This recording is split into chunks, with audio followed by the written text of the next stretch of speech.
Okay, this is how you're going to mix your plaster. You've gotten a kit, right? This is the kit. It has the plaster, it has some carving tools, and some a rasp for sanding and some sandpaper. You're going to put the tools aside, and you're going to get your bag ready for working. You can see I have some other tools. I have my bag. I have a 1 cup measuring cup. I have some tape. I have a larger container that I'm going to put the water into before I pour it in here. And then optional is this milk carton. You would want to cut the top off of this. I'm probably not going to use this, but I'll show you how to do it if you are one of those persons who wants to start with a square form instead of a organic form. So I've cut the top off of that. I'm ready to go.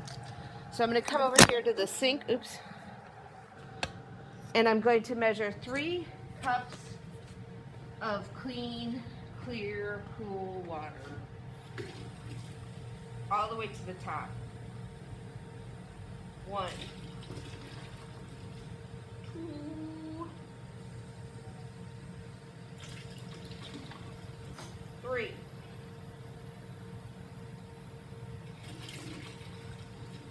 Okay, 3 cups is about 2/3 of this quart yogurt container. The ratio is really for your plaster is 1 to 2, 1 parts water, 2 parts plaster.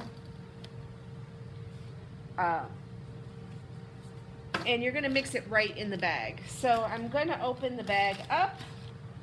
I'm going to pour my water in.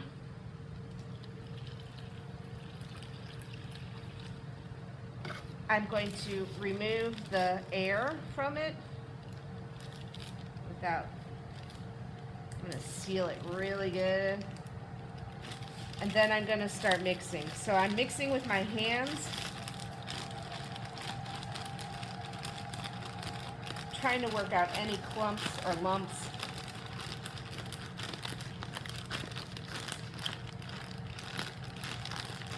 Right in the bag.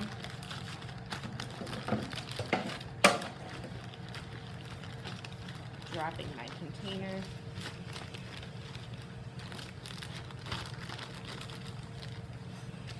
You can feel if you smoosh it against the table any lumps that are still in there, but you're just mixing it real good.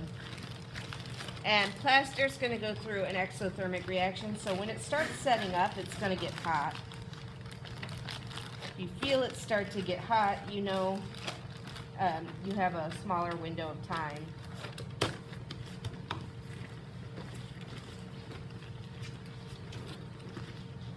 Okay.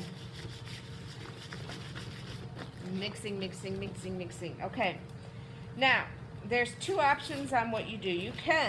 What you don't want to do is fold your bag on the inside of your plaster like this. If you fold it on the inside like that, the bag's going to get stuck and you're not going to have an even block. So, suggestion number 1 would be to take some pretty strong tape. Like this is nice, strong packing tape.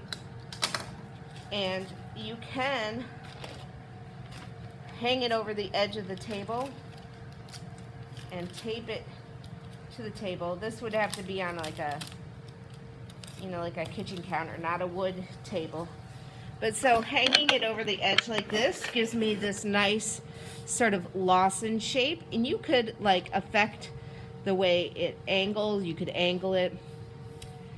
But this nice lozenge shape would be fine for it to dry in. You could just hang it like that and it would dry. If you wanted to if you wanted to use this form for your plaster, I would just take this, pull this corner up, cut the corner, and let it flow into there. Okay? The only thing you want to do is once you get it in there is you want to tap it gently to get all the air bubbles out. So the same with this. once I get it, I'm going to retape it back on here. I might need a little extra tape. I am going to tap it to get any air bubbles out. So down here, I'm just going to kind of give it a little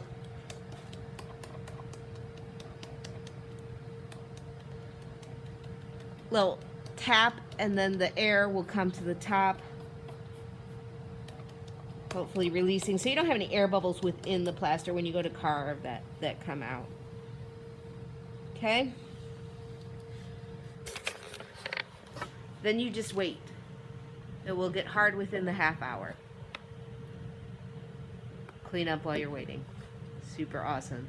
Turn in a picture of your mixed plaster block so that I know that you've picked up your materials and that you knew how to mix your plaster. All right, have a lovely day.